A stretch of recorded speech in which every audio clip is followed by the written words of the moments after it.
இந்த இடத்த ரொம்ப நாளாக யூஸ் பண்ணாமல் சும்மா வச்சுருக்கேன். அதனால் காய்கறி செடி நடலான்னு இருக்கேன். அதுக்கு வேலையாக இந்த மரத்தை வெட்ட போகிறேன். ஏன்னா நிறைய நிழல் வந்துடுது, செடி வளர்கிறதுக்கு ரொம்ப கஷ்டமாக இருக்கும். ஸோ இந்த மரத்தை ஃபஸ்ட்டு வெட்ட போகிறேன். அதுக்கு முன்னாடி இங்கே இருக்கிற வெர்மி பெட்டை எழுதணும். ஸோ அதுக்குள்ளே இருந்த மக்கின உரத்தை எடுத்து கொட்டியாச்சு. கொட்டிட்டு ஈழத்து போட்டாச்சு. இந்த ரம்பத்தை வச்சு தான் இவ்வளோ பெரிய மரத்தை வெட்டி சாய்க்க போகிறேன். அறுத்து சாய்க்க போகிறேன். ஸோ ஃபஸ்ட்டு எந்த பக்கம் வரணுன்றதுக்காக மார்க்லாம் பண்ணேன். ஆனால் இந்த ரம்பத்தை வச்சு கரெக்டாக அது அறுக்கலாம் முடியல.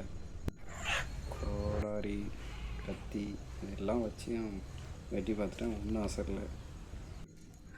அதுக்கப்புறம் கடைசியில் ரம்பத்தையே வச்சு அறுத்து ஒரு நீண்ட போராட்டத்திற்கு பிறகு மரம் விரிசல் விட ஆரம்பிச்சிச்சு. அவ்வளோதான், அதுக்கு மிச்சம் அதுவே வெயிட்டில் தன்னால் சாஞ்சிரும். இருந்தாலும் கொஞ்சம் கொஞ்சம் அறுத்து விட்டோம்னா சாஞ்சிரும்.